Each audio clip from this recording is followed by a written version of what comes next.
Good morning. Oh, thank you. Welcome to Horizon Unitarian Universalist Church. My name is Susan Sluter. My pronouns are she, her, hers. I am serving as your worship associate this morning, and I'm joined by our worship leader, Reverend Chris Rothbauer, whose pronouns are they, them, their.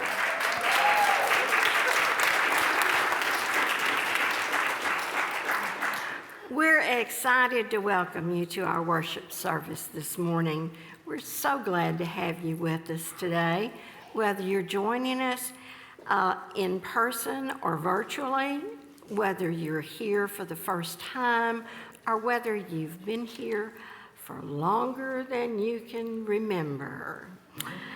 Here at Horizon, we welcome people of all faiths and of no faith in particular. Whoever you are, whomever you love, wherever you are on your journey, you are welcome among us. As a community, we also welcome the sharing of joys, sorrows, and concerns. You are welcome to fill out a joys and sorrows and slip. It's on the table near the Welcome Center. It's in the pocket of chairs, and it's on the joys and sorrows table in the front of the sanctuary. And you are welcome to light a candle. This can be done at any time before the service or in the service from the beginning through the offertory. We have one announcement. Alan?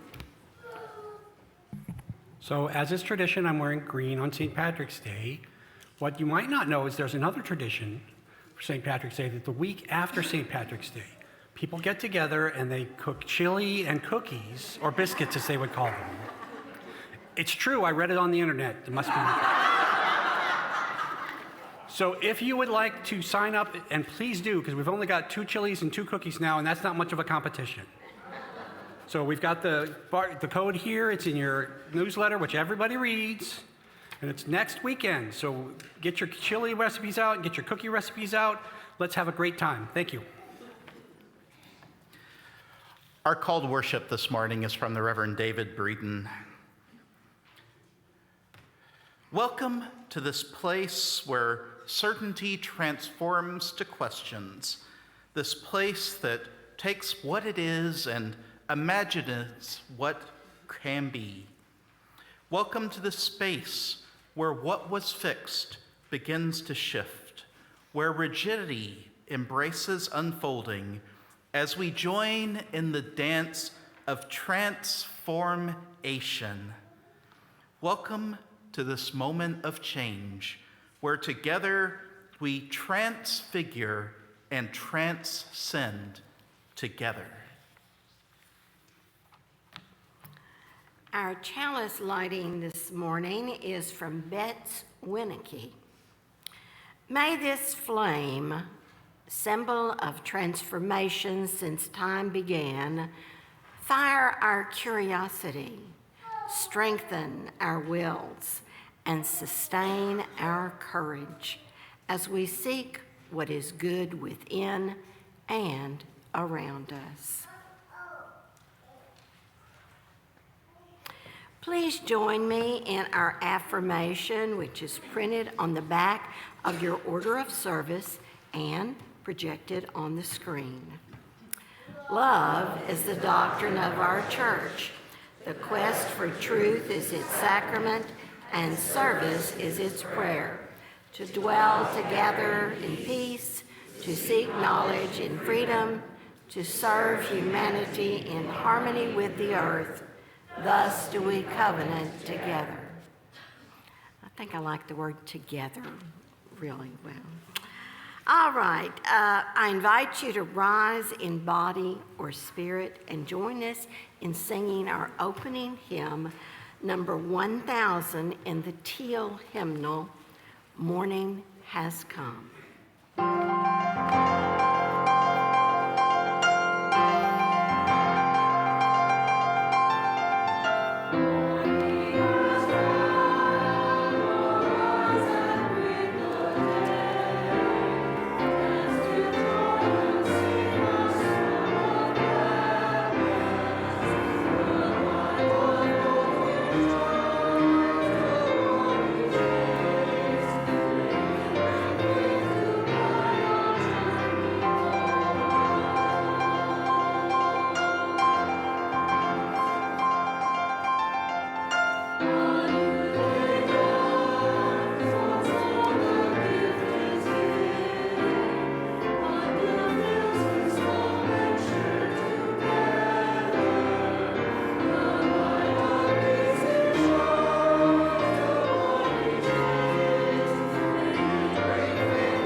Good morning. Good morning. Each Sunday, you are encouraged to bring shelf-stable items for MetroCrest. If you've brought anything today, if we have any kiddos that want to come forward, please hand them to them and have them come forward. If no kiddos, then you can certainly put them in the basket at the back of the sanctuary at the end of service. Does anyone here do spring cleaning? Yes, me too. And more specifically, do you go through your clothes in your closet, say, every year or so and kind of weed through them? Yeah. If you're a kid, maybe it's something that your parents make you do. Yeah, she raised her hand. She outgrows her clothes every year. Mama has to buy new ones, right? Yeah.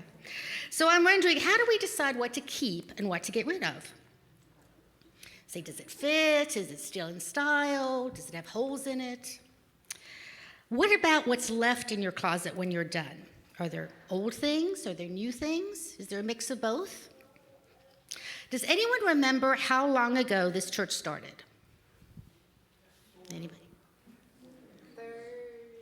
What year? 1987. Yes, you are correct. 1987, almost 40 years ago. So think about 40 years ago what those people had in their closets. Were their clothes similar to ours, different? Those people came to Horizon on Sundays, first in the storefront and then here to this building on Hebron Parkway. They lit the chalice, they heard sermons, they prayed prayers and read readings. They sang hymns and they taught our children what was important to them. The things we believed and the way they did things back then are kind of like the clothes in our closet. Like with spring cleaning and going through our clothes, we need to look at many things like our beliefs, our mission, our vision, how we understand the world, and so on. We ask ourselves every so often, does this still fit? Is it up to date? Does this still represent who I really am, or have I outgrown this? Perhaps the clothes are too worn out to wear in public anymore. Better yet, we could ask ourselves, why are we hanging on to some of these clothes anyway? Is it nostalgia, remembering the good old times? Has the style worked for us for years? I've seen nods. Has the style worked for us for years and we're reluctant to try something new? And what would people think if we wore this new style around town? Would my life change? Would people still accept me if I wore a new style? We want our beliefs and actions to reflect who we really are on the inside, so we keep the ones that still fit, still work, and still have meaning for us when we wear them. Like going through our clothes closet during spring cleaning, we want our beliefs and our actions and our way of doing things to change with us as we grow and change, as Unitarian Universalists grow and changes too. That way, they always remain true to who we are. So thank you for listening to my story today.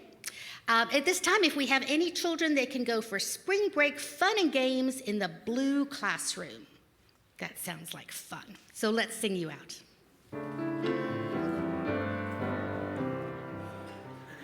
We give to remind ourselves how many gifts we have to offer. We give to remember that we are part of something bigger than ourselves. We give because we believe in music and sacred space. We give with the faith that together we have enough. Thank you to our members and friends who give and pledge electronically. If you would like to give electronically, you may do so on the Breeze app or online at horizonuu.org/donate. The offering will now be joyfully given and received. Thank you for your generosity.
This reading is from James Baldwin.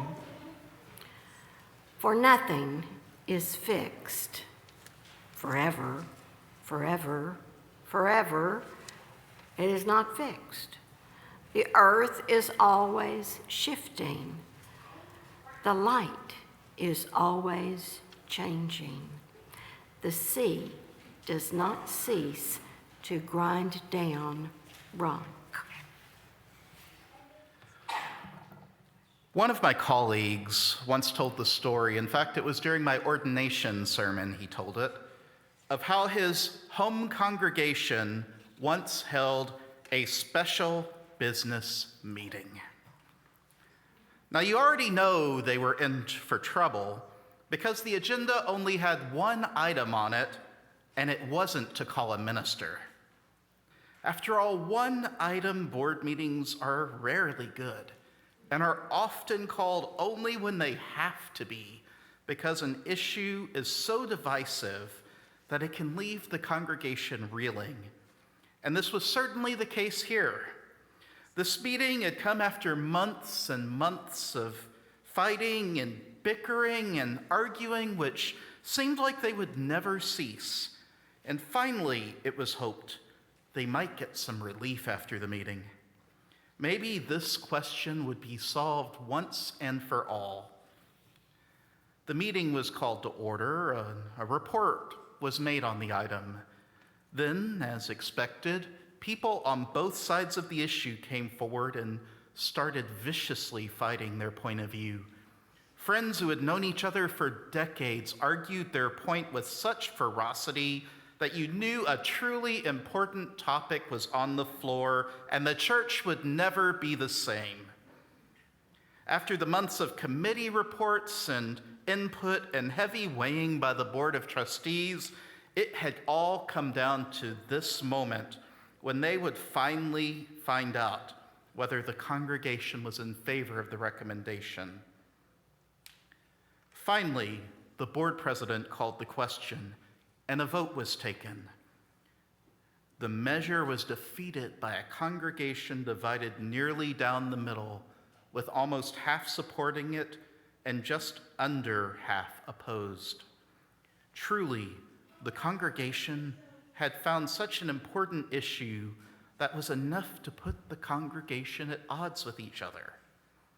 I'm sure some wondered whether the congregation would survive the split. And indeed, the final vote settled for once and for all that no, they would not be buying new chairs for the sanctuary, at least not in that color.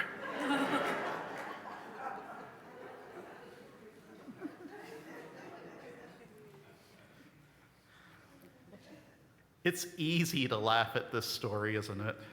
And I want you to, for humor often reveals the absurd. Here is a congregation that is seemingly at odds with each other over the issue of chairs. I promise you, I will never divide this congregation on chairs unless you decide you want zebra pattern. It doesn't seem like a particularly life-changing story, does it? After all, they still had their old dirty chairs to sit on while the congregation could come up with a solution that would please enough of them to move forward with action. And yet there's a truth here that's hard to miss. Human beings really hate change. And they'll fight about it, no matter how inconsequential in the grand scheme of things that change may seem to be. Any of you who have spent enough time on Facebook will know this to be the truth. After all, in 1,000 years, is it going to matter to the universe what color the chairs, sanctuary chairs are? I personally don't believe there'll be a cosmic bean counter to remind us of all the times we made such inconsequential changes. And yet, human beings will fight over change, even when it's seemingly good. I've heard of more than one minister suddenly dismissed by a church because they had the nerve to grow. Sometimes bring in 100 people. Things will never be the same. I once had an interim colleague tell me that she went into a church and decided to see how open the congregation was to change. So she decided to change one thing in the order of service her first week. They normally had 3 hymns, and she decided to take out the middle one. And boy, you should have heard people afterwards, "Oh my God, it's the end of the church."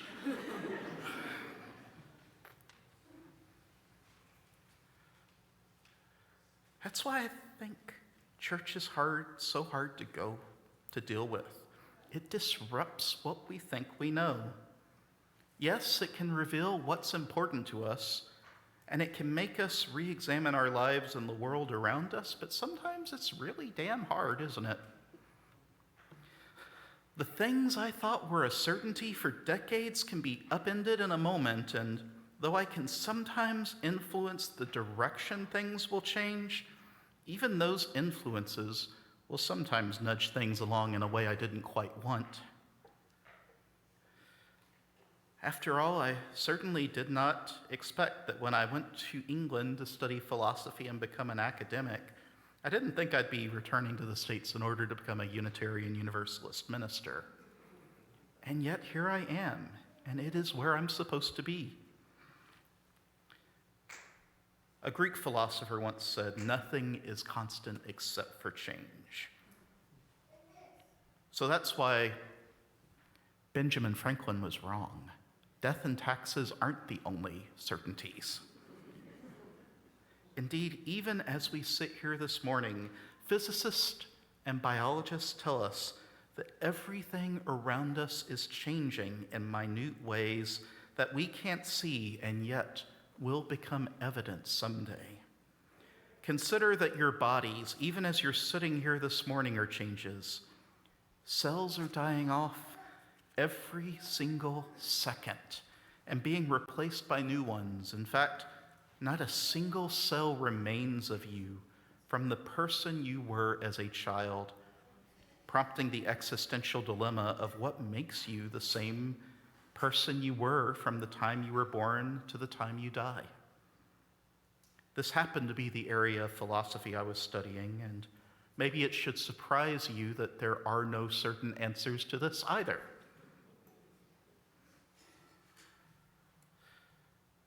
In our first reading this morning, the author James Baldwin said, "For nothing is fixed. Forever, forever, forever, it is not fixed." Indeed, Baldwin was touching on a deep truth here. Everything is always shifting. It is, after all, why we have to consider building maintenance in our yearly church budget, isn't it? If we didn't, we might have a church in the middle of 100-degree Texas summers without air conditioning one day. In fact, that one day would have been this past August. Thank you, Tina.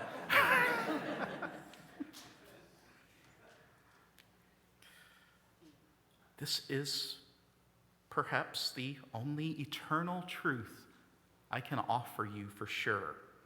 And I recognize its cold comfort for those who would like to see a little more stability in your lives from time to time.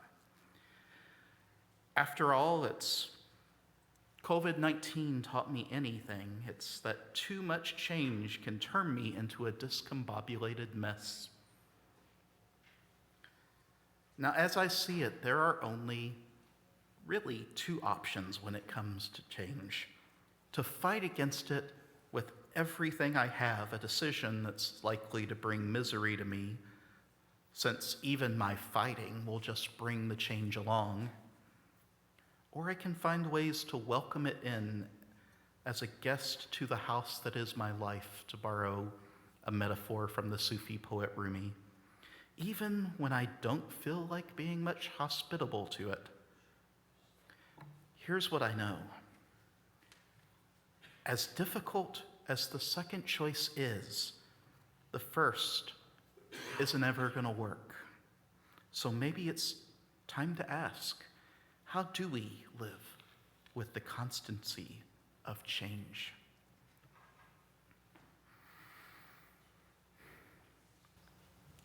We take time to honor the sorrows and joys of this community, knowing that we are all interconnected and what affects one affects us all. And a joy from Ari Mulford, their grandpa has recovered and left hospice care.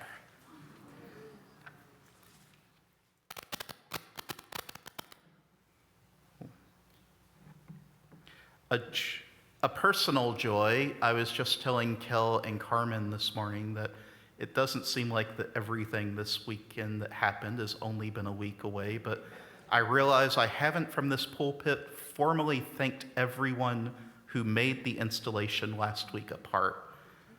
So if you had a part in that, would you please give yourself a round of applause?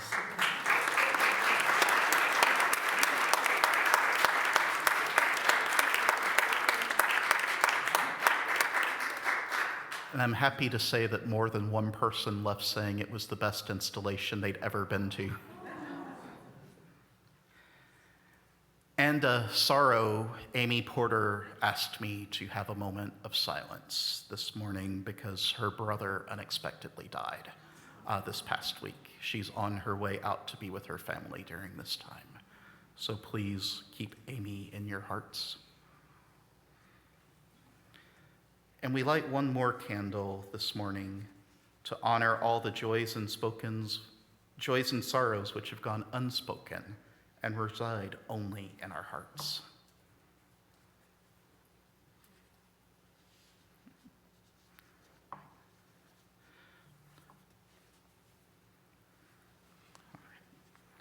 Would you please join me in the spirit of prayer or meditation in whatever way feels right with these words from Lynn Cox?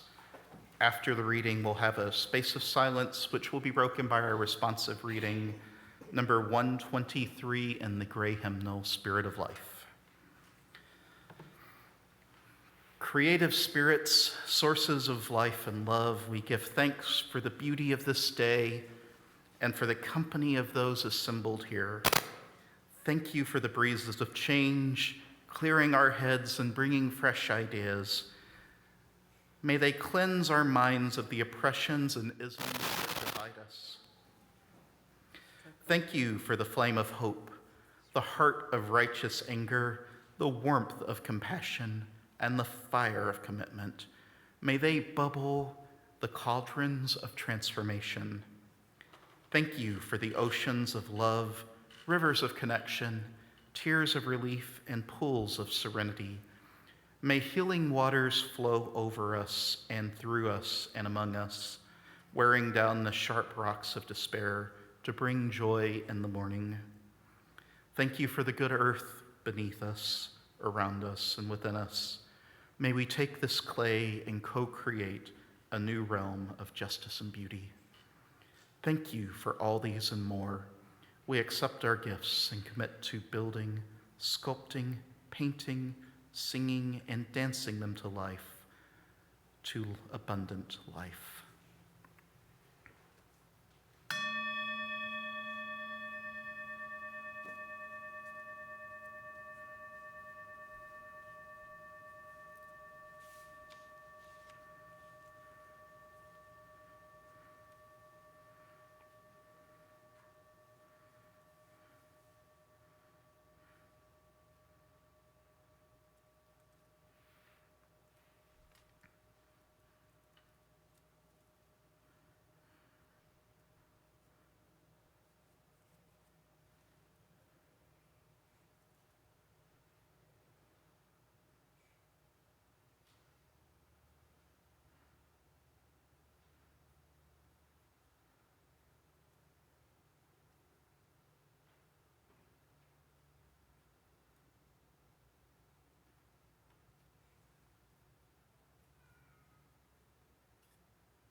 Blessed be.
Our next reading is one from Martha Durkee Newman.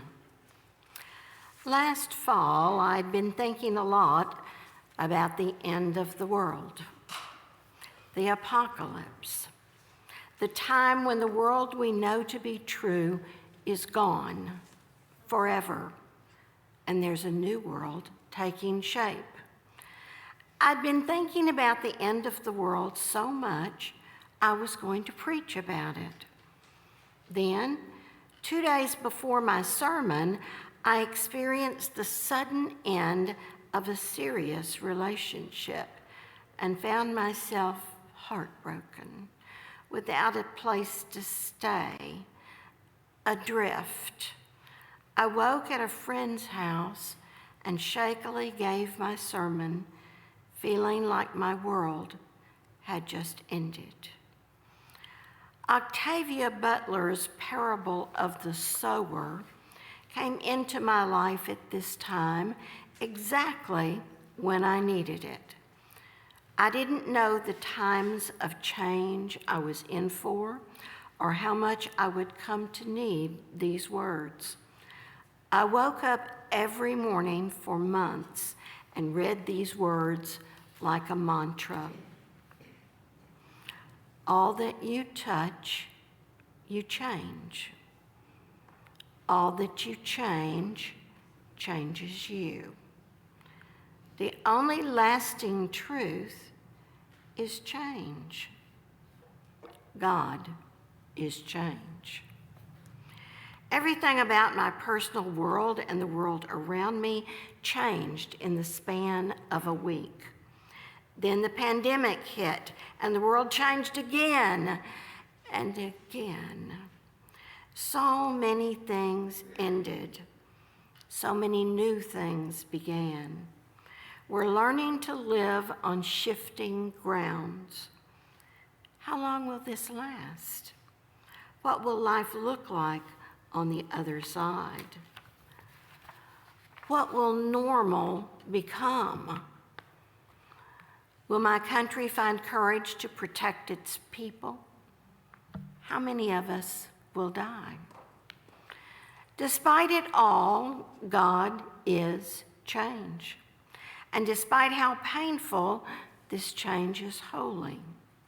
As I repeat these words to myself, grounding myself in the divinity of this only lasting truth, more of Octavia's words come to me. God exists to be shaped, and I begin to work on shaping this change, reckoning with the knowledge that it is holy because it is mine to make. I am no longer a victim of change. I am creating shifting grounds. I am shaping the world that is to come, shaping God.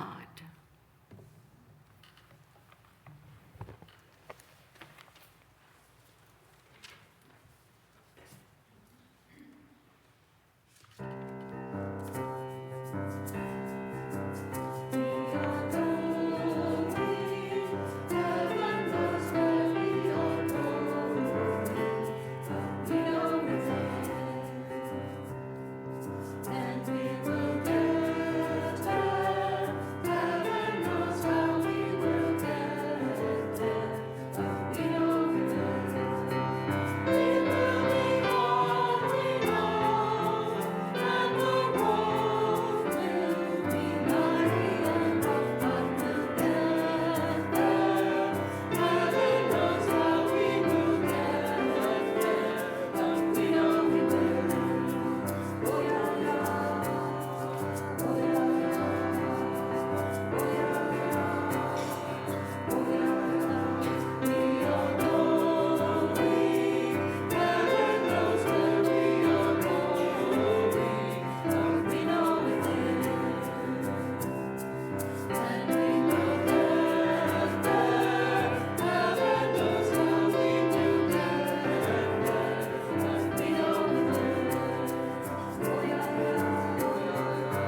So I'd be willing to bet if I went around the room this morning and asked what you thought about the first part of my sermon this morning, quite a few of you would be going, yes, of course. Change is necessary. We can't prevent change from coming. Rah, rah, change. After all, I doubt there's much controversy about the notion that change is consistent and it will come no matter how hard we resist it. Even if we move into the darkest cave or the loneliest island, because even there we will each eventually die, which is itself a kind of change.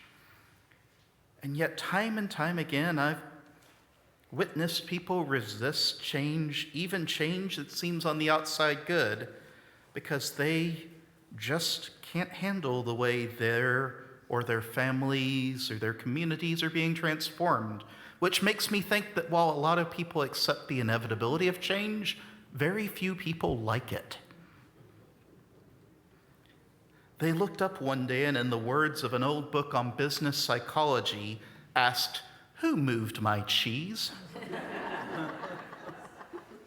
Some of you might be surprised by some of the examples I've given this morning. And while I can hear many of you saying that, doesn't it sound like a great problem to have, that your biggest problem is what color the sanctuary chairs are going to be?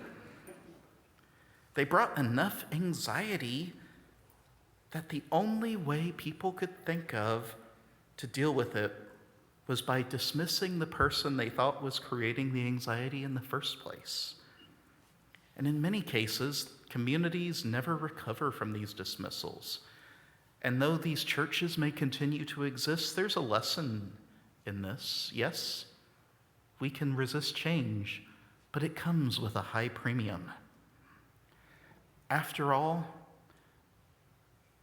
by resisting change within the church, paradoxically, these members brought about change anyway, ensuring that their congregations would have the mark for years to come.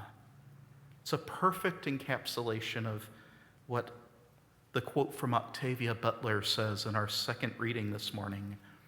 All that you touch, you change.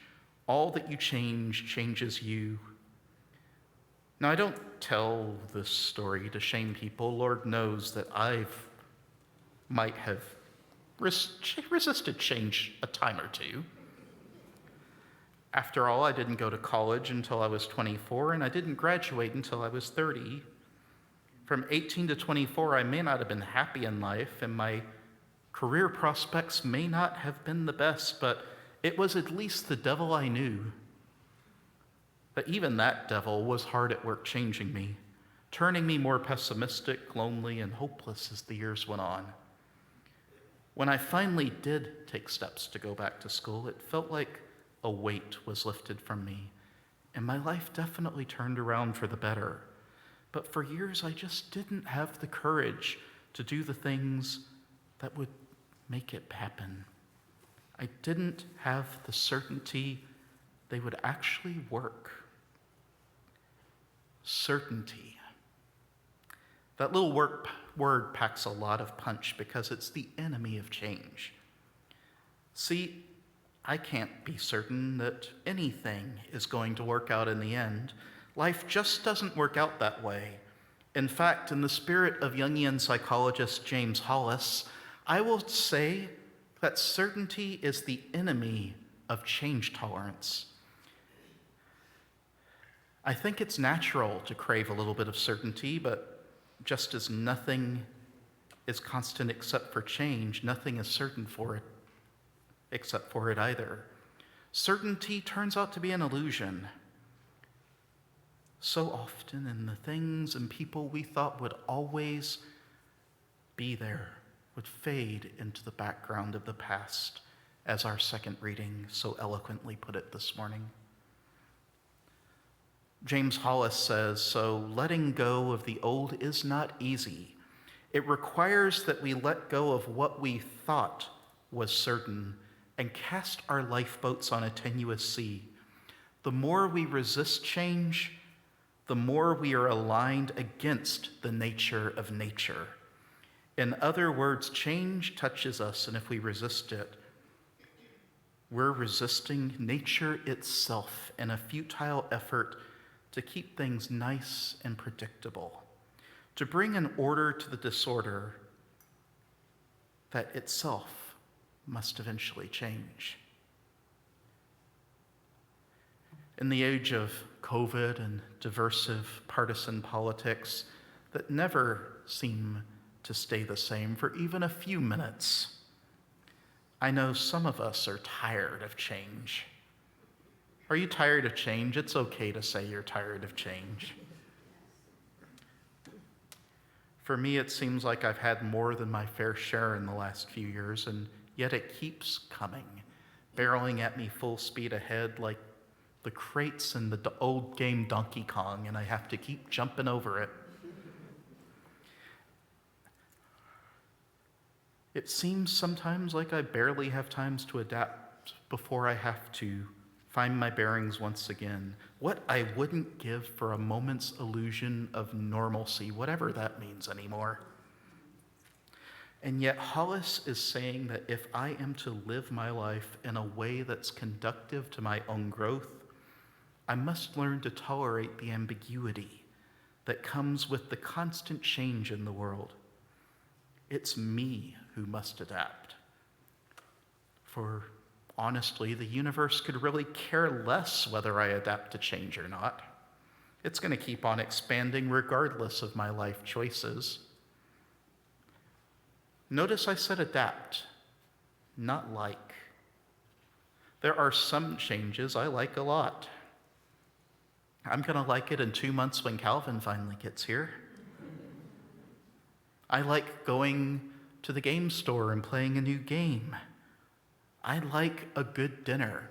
I don't particularly like COVID lockdowns or partisan politics or so much else that seems like it's ever floating above our society.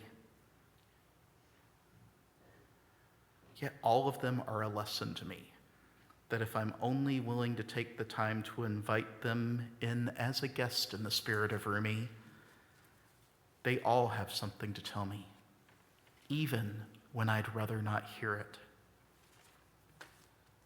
The Buddhist teacher Thich Nhat Hanh once put it another way, that if you take time to notice, really notice, you can see the entire universe in the palm of your hands. This is the key to living with change, finding the meaning within ourselves. Hollis says we weren't meant to live lives of happiness, and that might be a weird thing to hear from a psychologist. It's nice when it comes, he says, but like all emotions, happiness is fleeting, as are all emotions. Instead, our task is to live lives of meaning, finding ways to let the change transform us into the best possible people we can be.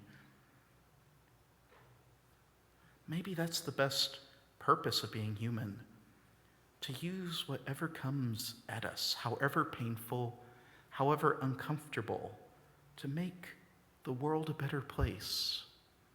As Michael Jackson once said, starting with the person in the mirror.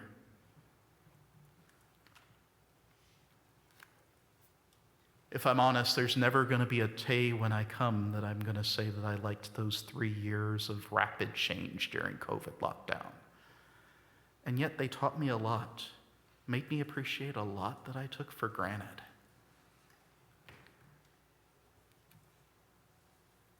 When I think back on them, and when I think back to other changes in my life, I realize the key isn't going to be to like them. It's to find the meaning that we need each other. And during the COVID lockdown, I saw people doing extraordinary things, supporting one another in ways that my leftist heart could have scarcely imagined a few years ago. It's kind of sad to me that some of that's rolled back now. But it does teach me a lot. that we humans are capable of so much and that we need each other. So that's the good thing, isn't it? We don't have to face change alone. The next time you're thinking about calling a congregational meeting about the color of the chairs, maybe we should have a healing circle instead. The next time something feels so big, it feels like it's going to tear us apart, maybe we should ask, what's the lesson here instead? And maybe, just maybe, we'll be able to see change like that persistent critter that keeps getting into our attic and making noise, and we have to get rid of or accept one way or the other. May it be so.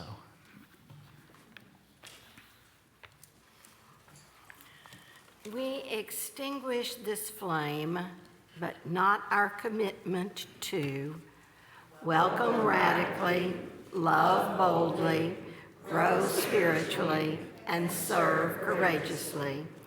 This we do because we envision a beloved community filled with compassion, helping all to thrive in a just world. I would like to invite you to rise in body or spirit and join us in singing our closing hymn, hymn number 359 in the gray hymnal, When We Are Gathered.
Our benediction is by Emily Richards. May you leave this time together changed. May the promises you have made to yourself about who you want to be feel closer to the reality of who you are right now. May you share that feeling of transformation wherever you go. May it spread into every word, deed, thought, and interaction until all are changed, transformed and transforming together, becoming our better selves. Amen. Blessed be, and go in peace.